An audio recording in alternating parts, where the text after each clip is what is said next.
30 বছর আগে মৃত্যুর পরেও এক অদ্ভুত আত্মা ঘুরছে, কিন্তু এই আত্মা নিজেই জানে না সে কিভাবে মারা গিয়েছে। রহস্য উন্মোচনের জন্য সে হেল্প চায় চারপাশের মানুষদের কাছে। সে একদিকে ডিটেকটিভের সাহায্য চায়, কখনো ডক্টরের কাছে ছুটে যায়। অদ্ভুত ব্যাপার হলো এই আত্মা যে স্বপ্ন দেখে সেটাই পরবর্তীতে বাস্তবে ঘটতে থাকে। এ কারণে তার চারপাশের প্রতিটা ঘটনা একেবারেই রহস্যময় এবং অপ্রত্যাশিত। এক রহস্যময় বাড়িতে ঘটে একের পর এক খুন। কেউ জানে না সিরিয়াল কিলারকে, কেন এই হত্যাকাণ্ড করছে। আত্মার সাহায্যে তদন্ত শুরু হলেও প্রতিটি ধাপ আরো জটিলতা তৈরি করে। এই গল্পটি ভয়ঙ্কর, কনফিউজিং, কিন্তু একই সঙ্গে অত্যন্ত ইন্টারেস্টিং। পুরো গল্প না দেখলে বোঝা যাবে না ঘটনাগুলোর আসল রহস্য। চলুন এই অদ্ভুত, রহস্যময় এবং রোমাঞ্চকর কোরিয়ান হরর মুভির গল্প দেখে আসা যাক। একজন কুরিয়ার ম্যানকে দেখিয়ে আজকের গল্প শুরু হয়। এই কুরিয়ার ম্যান একটা পার্সেল নিতে ঘন জঙ্গলের ভেতরে একটা বাড়িতে আসে। এই বাড়িটা খুবই ভয়ানক ছিল, কারণ এর আশেপাশে কেউই ছিল না। সেই সাথে বাড়ির উপর দিয়ে গাছপালা, বন জঙ্গলে ঘিরে রয়েছে। অনেক পুরাতন পরিত্যক্ত একটা বিল্ডিং। এখানে কেউই থাকে না, কখনো কেউ আসার সাহস পায় না। তো এই বাড়ির ভেতর কুরিয়ার ম্যান ঢুকে একটা পার্সেল উঠিয়ে নিয়ে চলে আসে। এরপর সে ডেলিভারি দেওয়ার জন্য পার্সেলে থাকা অ্যাড্রেসে পৌঁছায় এবং পার্সেলটা যার কাছে ডেলিভারি করবে তাকে ফোন করে। লোকটার নাম পার্ক। সে কুরিয়ার ম্যানকে তার বাড়ির ভেতর পার্সেল রেখে যেতে বলে। তো পার্কের কথা মতো ডেলিভারি ম্যান ঘরের ভেতরে পার্সেল রাখতে আসে। আর ঘরের ভেতরে ঢুকে সে অনেক ভয় পেয়ে যায় এবং সে এখান থেকে দৌড়ে পালিয়ে যায়। মনে হয় সে এখানে ভয়ঙ্কর কিছু দেখেছে। সে দৌড়ে বাইরে এসে একটা জায়গায় লুকিয়ে পড়ে, কিন্তু কিছুক্ষণ পরে সে দেখতে পারে ভেতর থেকে একটা মেয়ে এসে তার দিকে মাথা নিচু করে দিয়েছে। আর মেয়েটাকে দেখে সে চিৎকার করে ওঠে। মূলত মেয়েটা কোনো স্বাভাবিক মানুষ ছিল না, তার মুখটা বীভৎস আকারের ভয়ঙ্কর ছিল। তো এই ঘটনা দেখে একটা মেয়ে ভয়ে ঘুম থেকে জেগে ওঠে। অর্থাৎ এই মেয়েটা এতক্ষণে এই কুরিয়ার ম্যানকে স্বপ্নে দেখছিল। তবে সেই স্বপ্নটা দেখে খুব ভয় পেয়ে যায়। এটা যে শুধুমাত্র সে আজকে দেখেছে বিষয়টা তাই নয়, বরং এমন অদ্ভুত স্বপ্ন সে বেশ কিছুদিন ধরেই দেখছে। এই মেয়েটার নাম ছিল রিসাং। এরপর রিসাং আসে একজন ডক্টরের কাছে এবং সে তার বিষয়ে যাবতীয় সবকিছু ডক্টরকে খুলে বলে। সে রাতে কি ধরনের কি স্বপ্ন দেখে সেটাও বলে। এরপর রিসাং ডক্টরকে বলে, আমি জানি না এই স্বপ্নগুলো আমি কেন দেখি, এগুলো বাস্তব নাকি মিথ্যা, তবে কালকে রাতে স্বপ্নে আমি আমার হাজবেন্ডকে খুন হতে দেখেছি। তাছাড়া ঘুমের ভেতর সে যে মেয়েটাকে দেখেছিল তার বর্ণনা দেয়। এসব কিছু শোনার পর ডক্টর বুঝতে পারে না আসলে রিসাং এর কি হয়েছে বা সে কার কথা বলছে।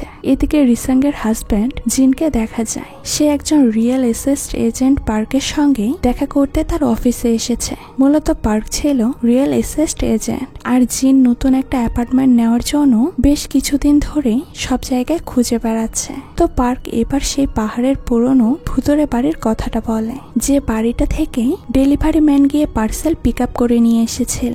এই বাড়ির মালিক বাড়িটা বিক্রি করবে বলে জানিয়েছে। বাড়িটা খুবই রিজনেবল এবং খুবই চমৎকার। তাই পার্ক জিনকে বাড়িটা একবার ঘুরে দেখে মালিকের সঙ্গে কথা বলতে বলে আসে। এই বাড়িটা নিতে হলে অবশ্যই মালিকের সঙ্গে কথা বলে একটা এগ্রিমেন্ট পেপারে সাইন করতে হবে। তখন জিন তার সামনে দেয়ালে একটা লেখা দেখতে পায়। সেখানে লেখা ছিল ডাউট। এই লেখাটা দেখে সে বেশ একটু ঘাবড়ে যায়, তবুও নিজেকে সামলে নেয়। তারপর জিন বাড়ি ফিরে তার স্ত্রী রিসাংকে ওই অ্যাপার্টমেন্ট কেনার ব্যাপারে বলে, কিন্তু এই বিষয় নিয়ে রিসাং তেমন কোনো আগ্রহ দেখায় না। মূলত রিসাং চায় না জিন এই মুহূর্তে টাকা নষ্ট করে নতুন বাড়ি কেনো। তাদের এই বাড়িটাতে তারা ভালো আছে। তবে জিন রিসাংকে বোঝায়। সে বলে, আমরা এই বাড়িটা সস্তায় কিনবো এবং বাড়িটা ঠিকঠাক করে অন্য জায়গায় বেশি দামে বিক্রি করে দেব, এতে আমাদেরই লাভ হবে। এসব কিছু বোঝানোর পর একটা পর্যায়ে রিসাং জিনকে বাড়ি কিনতে দিতে রাজি হয়ে যায়। এরপর রাতে ঘুমোলে রিসাং আবারও সেম একই স্বপ্ন দেখতে শুরু করে। পরের দিন সকালে জিন তার গাড়ি নিয়ে ওই পুরাতন বাড়ির মালিকের সঙ্গে দেখা করার জন্য বেরিয়ে পড়ে। যেহেতু এই বাড়িটা বেশ জঙ্গলের ভেতরে ছিল, তাই জিন পুরোপুরি বাড়ির অ্যাড্রেসটা চিনে উঠতে পারে না। তখন মাঝপথে তার সঙ্গে একজন বয়স্ক লোকের দেখা হয়। তাই জিন গাড়ি থেকে নেমে তার কাছে ওই বাড়ির অ্যাড্রেসটা জানতে চায়। লোকটা অ্যাড্রেস দেখার সাথে সাথে চমকে ওঠে আর জিনকে সাবধান করে দিয়ে বলে, ওই বাড়িতে যেও না, কারণ ওটা ভূতের বাড়ি, ওখানে গেলে তোমার জীবন চলে যাবে। কিন্তু জিন লোকটার কথা তেমন একটা পাত্তা না দিয়ে একা একা খুঁজতে খুঁজতে সে বাড়িতে এসে পৌঁছায় এবং সে দেখতে পায় বৃদ্ধ লোকটার কথা একদম সঠিক। বাড়িটা দেখতে খুবই ভয়ানক আর ভুতুড়ে লাগছিল। ভিডিওর এই পর্যায়ে আপনাদেরকে সবচাইতে বিশ্বস্ত একটি অ্যাপের সাথে পরিচয় করিয়ে দিতে চাই, যার নাম হচ্ছে ব্যাটন গেম। এটাকে বলা চলে এক ধরনের গেমের দুনিয়া। কোনো প্রকার অ্যাপ ছাড়া শুধুমাত্র মোবাইলে ব্রাউজার দিয়ে খেলতে পারবেন। এখানে রয়েছে স্পোর্টস, স্পিন, ক্র্যাশ সহ আরো অনেক ধরনের ইন্টারেক্টিভ গেম। এছাড়া রয়েছে বিকাশ, রকেট, নগদ সবকিছু দিয়ে লেনদেন করার সুযোগ। আর এখানে সাইন আপ করলে আপনি খেলতে পারবেন আপনার পছন্দ মতো গেম। নতুনদের জন্য এই প্ল্যাটফর্মটি একদমই সহজ। এখানে রয়েছে 24 ঘন্টা হেল্প, পুরো সিকিউর আর একদম স্মুথ এক্সপিরিয়েন্স। তাহলে আর দেরি কিসের? পিন কমেন্টে থাকা লিংকের মাধ্যমে ক্লিক করুন আর এখানে জয়েন করে শুরু করুন আপনার গেমিং যাত্রা। গল্পের শুরুতে কুরিয়ারম্যান এই বাড়ি থেকে পার্সেল পিক করেছিল। এই বাড়িটা দেখার পর জিনের বেশ ভয় লাগতে শুরু করে। তখন সাদা কাপড় পরা একটা মহিলা জিনের দিকে ধীরে ধীরে এগিয়ে আসে। এই মহিলাই হলো এই বাড়ির মালিক। প্রথমে এই মহিলা জিনের সঙ্গে কোনো কথা বলে না, তাই জিন নিজে থেকেই সেই এগ্রিমেন্টের ব্যাপারে মহিলাকে সবকিছু বলতে থাকে। জিনের মহিলাটাকে বেশ অদ্ভুত লাগছিল। তারপর এই মহিলা জিনকে তার ঘরের ভেতরে নিয়ে আসে এবং জিন যে কন্ট্রাক্ট পেপার রেডি করে এনেছে সেটা এই মহিলাকে দেখালে মহিলা সবকিছু দেখার পর জিনের দিকে তাকিয়ে রহস্যময়ী মুচকি একটা হাসি দেয়। এই হাসির অর্থ জিন কিছুই বুঝতে পারে না। এরপর মহিলা জিনকে একটা আপেল খেতে দেয়। তো দেখা যায় জিন যখন আপেলটা খায় তখন তার কাছে এই আপেলের টেস্ট খুব বাজে লাগছিল। আপেলের ভেতর থেকে একটা দুর্গন্ধ বের হচ্ছিল, যার কারণে জিন আর এই আপেলটা খেতে পারে না। এটা দেখে মহিলাটা আরো সিরিয়াস ভাবে জিনের দিকে অদ্ভুত ভাবে তাকাতে শুরু করে। মহিলাটার এরূপ দেখে জিনের রাস্তার ওই বৃদ্ধ লোকটার কথা মনে পড়ে যায়। তখন জিন এখানে আর 1 মিনিটও থাকতে চায় না। জিন একটা অজুহাত দিয়ে দ্রুত বাড়ি ছেড়ে বেরিয়ে আসতে চায়। তাই সে মহিলাটাকে বলে, আমি কাল এসে কন্ট্রাক্ট পেপারে সাইন করিয়ে নেব। এই বলে সে দ্রুত বেরিয়ে এসে তার গাড়িতে উঠে পড়ে। কিন্তু যখন সে গাড়িটা স্টার্ট করতে যায় তখন দেখে তার গাড়ি স্টার্ট হয় না। হঠাৎ করে তার গাড়ির কি সমস্যা হলো সে কিছুই বুঝতে পারে না। এমন সময় সেখানে ওই মহিলা আবার এসে তার সামনে হাজির হয় এবং জিনকে বলে দেয়, আমাদের এখানে কোনো মেকানিক বা গ্যারেজ পাওয়া যায় না, আর এই রাতে আপনি কোনোভাবেই শহরে ফিরে যেতে পারবেন না, আপনাকে এখানেই থাকতে হবে। চলুন বাড়ির ভেতরে যাবেন। এতে জিনের আর কোনো কিছুই করার থাকে না। এক পর্যায়ে সে বাধ্য হয়ে এখানে থাকার সিদ্ধান্ত নেয়। তবে সে বাড়ির ভেতর নয়, বরং তার গাড়ির ভেতরে থাকতে চায়। তখন দেখা যায় এই মহিলা জিনকে একটা হ্যারিকেন ধরিয়ে এনে দেয়। হ্যারিকেন দিয়ে এই মহিলা এখান থেকে চলে যায়। তবে এই মহিলা চলে যাওয়ার পর থেকেই জিনের আরো বেশি ভয় করতে শুরু করে, যার কারণে সে এই হ্যারিকেনটা নিয়ে ঘরের ভেতরে ধীরে ধীরে এগিয়ে যায়। কারণ বাইরে থাকাটা তার কাছে এখন আর সেফ মনে হচ্ছিল না। অন্যদিকে পার্কে দেখা যায় সে একটা বডিকে মাটিতে পুঁতে খড়কুটো দিয়ে লুকিয়ে রাখছে। এদিকে জিন বাড়ির ভেতরে ঢুকে দেখতে পায় সে কিছুক্ষণ আগে যেমনটা সাজানো গুছানো দেখে গিয়েছে তার কোনো কিছুই আগের মতো ঠিকঠাক নেই। এমনকি সে তার খেয়ে ফেলে রাখা সে আপেলটাকে দেখতে পায়, যেটা কিনা পচে গিয়েছে। জিন বুঝতে পারে না কিছুক্ষণ আগে রেখে যাওয়া আপেলটা এভাবে মুহূর্তের ভেতর পচে গেল কিভাবে। এসব কিছু দেখে জিনের ভয়ে ঘাম ছুটতে শুরু করে। তাই জিন ধীরে ধীরে ওই মহিলাটাকে ভেতরে খুঁজতে শুরু করে দেয়। তখন সে ঘরের এক কোণে থাকা কারো কান্নার আওয়াজ শুনতে পায় এবং সে খুঁজতে শুরু করে এই আওয়াজটা কোথা থেকে আসছে, কে কান্না করছে। তারপর সে ধীরে ধীরে একটা রুমের কাছে চলে আসে আর সেখানে এই বাড়ির মালিক ওই মহিলাটাকে দেখতে পায়, যে কিনা এই রুমের ভিতর মৃত অবস্থায় পড়ে আছে। সবচেয়ে আশ্চর্যজনক ব্যাপার হলো মহিলাটার লাশ ঘাস দিয়ে ঢাকা ছিল। জিন ধীরে ধীরে লাশের উপর থেকে ঘাস সরিয়ে দেখতে পায় সে মহিলার এখানে লাশ পড়ে আছে। এটা দেখে সে ভয়ে আটকে ওঠে এবং এখান থেকে কিছুটা দূরে পিছিয়ে যায় এবং সে দ্রুত সেখান থেকে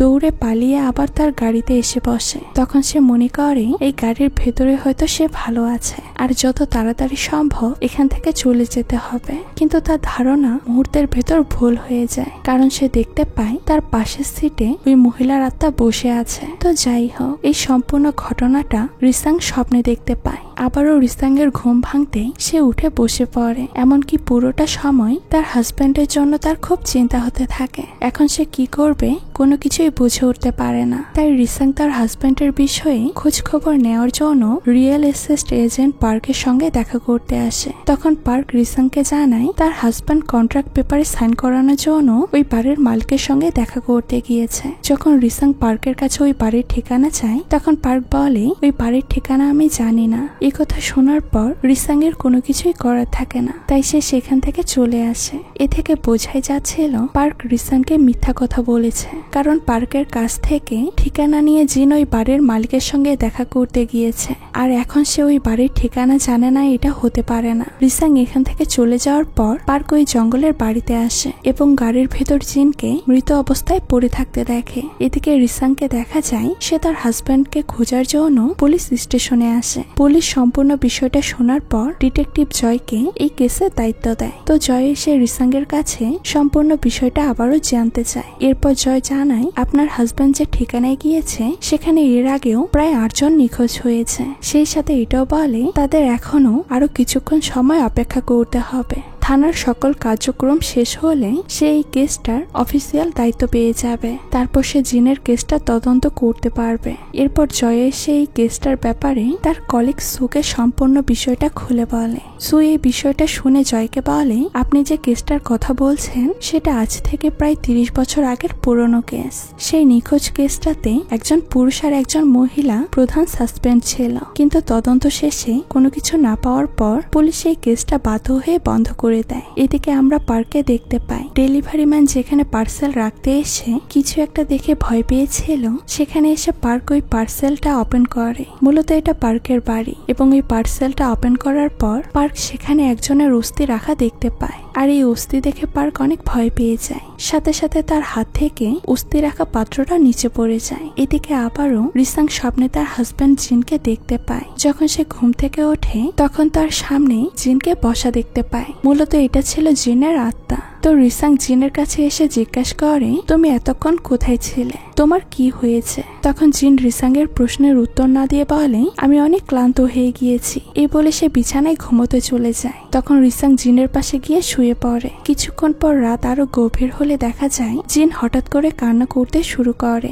এবং বাইরে কোথাও একটা হাঁটতে হাঁটতে চলে যায়। তখন রিসাং ঘুম থেকে উঠে দেখতে পায় জিন তার জন্য নতুন অ্যাপার্টমেন্টের সেই কন্ট্রাক্ট পেপার টেবিলের উপর রেখে গিয়েছে। মূলত জিন জেনে বুঝেই রিসাং এর জন্য কন্ট্রাক্ট পেপারটা এখানে তাকে দেখানোর জন্য রেখেছে। আর এটা দেখার পর রিসাং দ্রুত বাইরে বেরিয়ে পড়ে তার হাজব্যান্ডকে ফলো করার জন্য। কিছুক্ষণ জিনকে ফলো করার পর রিসাং বুঝতে পারে পিছন থেকে তাকেও একজন কেউ ফলো করছে, তাই সে দ্রুত সেখান থেকে পালানোর জন্য দৌড়াতে শুরু করে। এইভাবে রিসাং জিনকে ফলো করতে করতে পার্কের বাড়িতে চলে আসে, কিন্তু এই বাড়ির ভেতর ঢোকার পরে রিসাং আর কোথাও জিনকে খুঁজে পায় না। তখন হঠাৎ করে পার্ক রিসাং এর সামনে আসলে রিসাং পার্কে দেখে অনেক ভয় পেয়ে যায়, আর সে উল্টো আবারও এখান থেকে দৌড়ে পালাতে শুরু করে। তবে বাইরে বের হওয়ার সময় রিসাং জয়কে ফোন করে তার সঙ্গে ঘটে যাওয়া সমস্ত ঘটনাগুলো বলে দেয়। জয় সবকিছু শুনে রিসাংকে সাবধান করে দিয়ে বলে পার্ক তেমন একটা ভালো মানুষ নয়, ওর থেকে দূরে থেকো। তো পরের দিন সকাল হতেই পার্ক তার অফিসে গিয়ে সমস্ত জিনিসপত্র সরিয়ে ফেলতে শুরু করে। এদিকে রিসাং তার সম্পূর্ণ ঘরে খোঁজাখুঁজি করলে তার হাজব্যান্ডের রেখে যাওয়া একটা ডায়েরি খুঁজে পায়। সেই ডায়েরিতে পার্কের সম্পর্কে অনেক কিছু লেখা ছিল। এই বিষয়টা দ্রুত রিসাং কল করে জয়কে জানিয়ে দেয়। ডায়েরিতে লেখা ছিল পার্ক অনেক মানুষকে মেরে ওই জঙ্গলের ভেতরের বাড়িতে দাফন করে দিয়েছে। এখন সেই সমস্ত মানুষের আত্মাগুলো জীবন মরণের মাঝামাঝি জায়গায় ফেসে গিয়েছে। সবচেয়ে আশ্চর্যজনক ব্যাপার হলো ওই ডায়েরির ভেতর রিসাং যে স্বপ্নে দেখতো সেই স্বপ্নগুলো লেখা আছে। এমনকি ওই জঙ্গলের ভেতর বাড়িতে যে আত্মা ছিল সে সম্পর্কেও ডায়েরিতে লেখা আছে। এসব কিছু জানার পর জয় ওই জঙ্গলের ভেতর বাড়িটাকে খোঁজার জন্য সেখানে চলে আসে। অন্যদিকে পার্ক রিসাং এর বাড়িতে এসে জিজ্ঞেস করে কাল রাতে সে কেন পার্কের বাড়িতে গিয়েছিল। তখন রিসাং পার্কে বলে কাল রাতে জিন এসে আমাকে ওখানে নিয়ে গিয়েছিল। এ কথা শোনার পর পার্ক অনেক অবাক হয়ে যায়, কারণ এটা কখনো সম্ভব নয়। জিন মারা গিয়েছে, আর একজন মারা যাওয়া মানুষ কিভাবে ফিরে এসে তার ওয়াইফকে পার্কের বাড়ি পর্যন্ত নিয়ে যাবে। এরপর পার্ক রিসাংকে মারার জন্য ধীরে ধীরে তার দিকে এগিয়ে আসে। এমন সময় হঠাৎ করে জয় রিসাংকে কল করলে রিসাং ফোনটা রিসিভ করে। তা দেখে পার্ক ভয় পেয়ে এখান থেকে চলে যায়। যদি জয় রিসাংকে এই মুহূর্তে কল না করতো তাহলে হয়তো পার্ক রিসাংকে এখানে মেরে ফেলতো। আর এখান থেকে পার্ক চলে যাওয়ার পর এই ঘটনাটাও রিসাং জয়কে ফোন করে জানিয়ে দেয়। আর তখন থেকে এই কেসের সবচেয়ে প্রধান সাসপেন্ড পার্ককে ধরা হয়। জয় আবারও রিসাংকে বলে আরো সাবধান থাকার জন্য। তো যাই হোক, জয় সেই পুরোনো বাড়িটা সম্পূর্ণ খুঁজে খুঁজে কুরিয়ার ম্যানের ডেড বডিটা খুঁজে পায়। গল্পের শুরুতেই আমরা যেই কুরিয়ার ম্যানকে দেখেছিলাম তার বডি। এদিকে পার্ক রাতে তার বাড়িতে থাকা সমস্ত ডকুমেন্ট পত্র আগুন দিয়ে পুড়িয়ে দেয় এবং কাগজে ডাউট লিখে রাখে, যেমনটা জিন পার্কের অফিসের দেয়ালে লেখা দেখেছিল। এবং ওই লেখার উপরে পার্ক তার মাথা ঢুকতে থাকে। মনে হচ্ছিল এই লেখার ভিতর বিশেষ কোনো পাওয়ার আছে। অন্যদিকে রাতে ঘুমানোর সময় রিসাং দেখতে পায় তার ঘরের ভেতর কেউ একজন দরজায় মাথা ঠুকছে। এরপর হঠাৎ করে সেই মাথা ঠোকা লোকটা এখান থেকে গায়েব হয়ে যায়। পরদিন জয় পার্কের অফিসে এসে তার খোঁজ খবর করতে থাকে, কিন্তু সে পুরো অফিস সার্চ করেও কোথাও পার্কে খুঁজে পায় না। এ থেকে জয় বুঝতে পারে পার্ক এখান থেকে পালিয়ে গিয়েছে। এর কিছুক্ষণ পর এখানে রিসাং আসলে জয় তাকে বলে তারা পার্কের ঘর থেকে 2টা ডেড বডি পেয়েছে। হয়তো পার্ক জেনকে সেখানে মেরে ফেলেছে। এদিকে ডিটেকটিভ সুকে দেখা যায় সেও পার্ককে খোঁজার জন্য তার বাড়িতে পৌঁছে গিয়েছে এবং পার্ক তার বাড়ির দেয়ালে যে ডাউট লিখে রেখেছে সেটাও সু দেখতে পায়। এই লেখাটা তার কাছে রহস্যজনক মনে হলে সে লেখাটা ছিঁড়ে ফেলে। অন্যদিকে রিসাং তার হাজবেন্ডকে খোঁজার জন্য সে ভৌতিক বাড়িতে পৌঁছায় এবং পুরো বাড়িটাতে তার হাজবেন্ডকে খুঁজতে থাকে, যাতে অন্তত তার হাজবেন্ডের লাশটা সে খুঁজে পায়। এরপর সে ধীরে ধীরে ওই বাড়ির একটা রুমের ভেতর চলে আসে যেখানে জিন এই বাড়ির মালিকের ডেড বডি পেয়েছিল। এসব কিছু দেখার পর রিসাং এর সবকিছু পরিচিত মনে হচ্ছিল, কারণ সে আগে থেকেই এই সব জায়গায় স্বপ্নে দেখেছিল। যার কারণে রিসাং এসেই এই রুমের ভেতর থাকা ঘাসগুলো দ্রুত সরিয়ে ফেলতে থাকে। কিন্তু দেখা যায় ঘাস সরানোর পরে রিসাং সেখানে কোনো কিছুই খুঁজে পায় না। ঠিক সেই সময় পেছন থেকে পার্কে এসে একটা দড়ি দিয়ে রিসাংয়ের গলা চেপে ধরে। কিছুক্ষণ রিসাং ছোটাছুটি করেও পার্কের থেকে ছাড়া পায় না। একদম যখন তার নিঃশ্বাস বন্ধ হয়ে আসছিল ঠিক সেই সময় ভেতরে কেউ একজন চলে আসে, যার কারণে রিসাংকে এখানে এই অবস্থায় ফেলে রেখে পার্ক দৌড়ে পালিয়ে যায়। আর এই লোকটা হলো সেই বৃদ্ধ লোক যার সঙ্গে জিনের রাস্তায় দেখা হয়েছিল। এই বৃদ্ধ লোকটাই জিনকে এই ভয়ঙ্কর বাড়িতে আসতে নিষেধ করেছিল। তবে পার্কে দেখা যায় সে দৌড়ে নিচে আসলেই তার সঙ্গে এই বাড়ির মালিক ওই মহিলাটার সঙ্গে তার দেখা হয়। মহিলাটার চোখ দুটো একদম কালো হয়েছিল। মনে হচ্ছিল এই মহিলার সাথেও পার্ক কোনো অন্যায় কাজ করতে চায়, যার কারণে সে তার প্রতিশোধ নিতে এসেছে। তো মহিলাটা ধীরে ধীরে পার্কের কাছে এগিয়ে আসে আর তাকে অনেক ভয়ানক ভাবে মেরে ফেলে। অন্যদিকে উপরের ওই বৃদ্ধ লোকটা রিসাংকে বলে তুমি এখান থেকে চলে যাও, তোমার হাজবেন্ড আর জীবিত নেই, সে মারা গিয়েছে। আর তোমার হাজবেন্ডের লাশ পার্কের ঘরের ভেতর দাফন করা হয়েছে। এসব কথা শুনে রিসাং অনেক ইমোশনাল হয়ে যায়। বৃদ্ধ লোকটা আরো বলে শুধু তোমার হাজবেন্ড নয়, বরং তোমার হাজবেন্ডের মতো আরো অনেক মানুষকে পার্ক মেরে এই বাড়ির ভেতরে পুঁতে রেখেছে। এসব কথা শুনে রিসাং দ্রুত পার্কের বাড়িতে আসে, কারণ শেষবারের মতো হলেও তার হাজবেন্ডকে সে একবার দেখতে চায়। তো যাই হোক, রিসাং পার্কের বাড়ির ভেতর ঢুকতেই সে ওই মহিলাটার আত্মাকে দেখতে পায়। তবে যখন রিসাং মহিলাটার আত্মার কাছাকাছি আসে তখনই হঠাৎ করে মহিলাটার আত্মা কোথাও গায়েব হয়ে যায়। এরপর সে তার হাজবেন্ডের লাশ ওই বাড়িতে গিয়ে সব জায়গায় তন্ন তন্ন করে খুঁজতে শুরু করে দেয়। আর অনেকক্ষণ খোঁজাখুঁজি করার পর রিসাং সেখানে একটা ডেড বডি খুঁজে পায়। এই কবরটাকে একদমই নতুন কবর দেওয়া হয়েছে। কবর খুঁড়ে রিসাং সেখানে তার হাজবেন্ডের লাশ নয়, বরং যে লাশটাকে দেখতে পায় এটা দেখার পরে তার চোখ কপালে উঠে যায়। অর্থাৎ এখানে আর কারো নয়, বরং তার নিজের লাশ রাখা ছিল। নিজের লাশ এইভাবে দেখে রিসাং অনেক কষ্ট পায়, কারণ রিসাং এতক্ষণ মনে করছিল সে বেঁচে আছে। মূলত সে ছিল একটা আত্মা।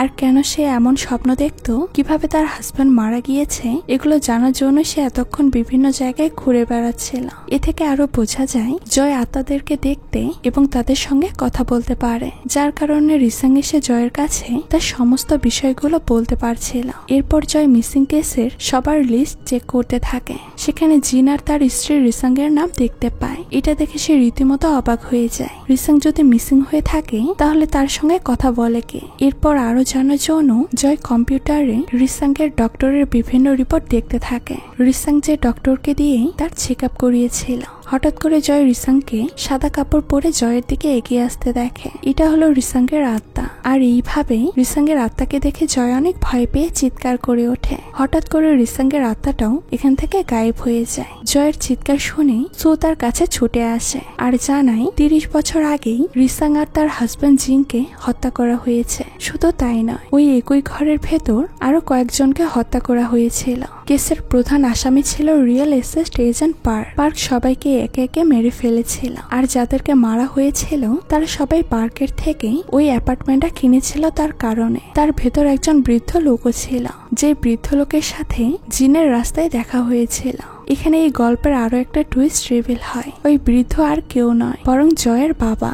জয়ের বাবা ওই বাড়িটা কেনার ফলে তাকে পার্ক মেরে ফেলেছিল। জয় সুর এইসব কথা শুনে বুঝতে পারে না 30 বছর পর কি করে তার সামনে এই কেসটা আসলো, আর রিসাঙ্গি বা তার সঙ্গে কিভাবে কথা বলছে। এসব কিছু ভালোভাবে জানার জন্য জয় রিসাঙ্গের বাড়িতে এসে দেখতে পায় 1988 সালের পর এই বাড়িতে কোনো ম্যাগাজিন, বই কোনো কিছুই আর নতুন করে আসেনি। পুরো বাড়িটাই সম্পূর্ণ ফাঁকা পড়েছে, অর্থাৎ 30 বছর আগেই জিনরা মারা গিয়েছে। তখন জয় সেখানে থেকে একটা বক্স দেখতে পায়, আর বক্সটা খুলতেই তার ভেতরে কিছু ডকুমেন্টস খুঁজে পায়। সে ডকুমেন্টস পড়ে বুঝতে পারে পার্ক রিসাংয়ের হাজবেন্ডের থেকে তাদের এই বাড়িটা ধোকা দিয়ে কিনে নিয়েছে এবং তারপর তাকে মেরে ফেলেছে। তো এইসব কিছু দেখার সময় জয় এই ফাঁকা বাড়ি থেকে হঠাৎ করে একটা অদ্ভুত রকমের শব্দ শুনতে পায়। সেই শব্দ শুনে শব্দটা কোথা থেকে আসছে সেটা দেখার জন্য ধীরে ধীরে এগিয়ে গেলে একটা রুমে গিয়ে পৌঁছায়, আর সেখানে সে রিসাংয়ের লাশকে দেখতে পায়। রিসাংকে 30 বছর আগেই পার্ক মেরে তার রুমে এইভাবে ফেলে রেখেছে। এই ডেড বডিটাকে পার্ক এমন ভাবে লুকিয়ে রেখেছিল যার ফলে পুলিশ কখনো এই ডেড বডিটা খুঁজেই পায়নি। এরপর জয় বুঝতে পারে তার ভেতর আত্মাদের দেখার এবং তাদের কথা শোনার পাওয়ার আছে। হয়তো এই পাওয়ারটা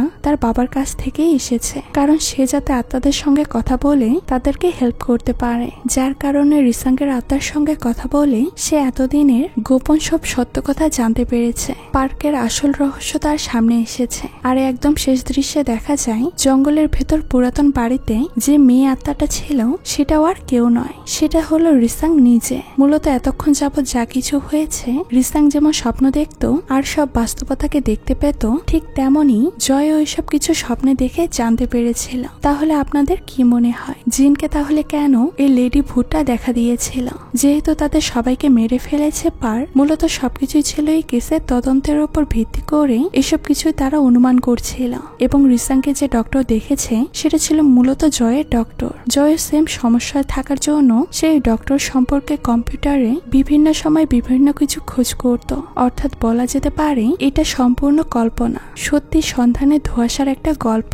তাছাড়া আরো একটা জিনিস জানা যায়, সেটা হলো পার্ক ছিল একজন সাইকো কিলার, সেই সাথে ছিল একজন লোভী প্রকৃতির মানুষ।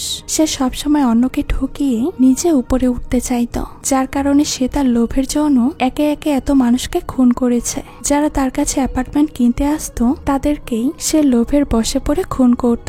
শেষ পর্যন্ত সব আত্মারা মিলে পার্কে মেরে ফেলেছিল। যেহেতু এটা অতীতের গল্প, তাই লক্ষ্য করবেন পার্কের সাথে কখনো জয়ের সরাসরি দেখা হয়নি, যার কারণে কেসটা বন্ধ হয়ে গিয়েছিল। কেউই এই কেস সম্পর্কে কোনো কিছুই জানতে পারেনি এবং লাশও খুঁজে পায়নি, কারণ পার্ক সবাইকে খুন করার পর লাশগুলোকে মাটি চাপা দিয়ে দিত। এবং জয় আর সু দুজন মানুষ ছিল, এই গল্পে বাকি সবাই আত্মা। তো এখানেই এই মুভিটার একটা কনফিউজিং পার্ট ছিল। আশা করি আমি আপনাদেরকে সম্পূর্ণভাবে বোঝাতে পেরেছি। তো এই মুভিটি আপনাদের কাছে কেমন লেগেছে সেটা কিন্তু অবশ্যই কমেন্ট করে জানাবেন। আজকে এই পর্যন্তই, দেখা হচ্ছে নতুন কোনো ভিডিওতে। সেই পর্যন্ত সবাই ভালো থাকবেন। আল্লাহ হাফেজ।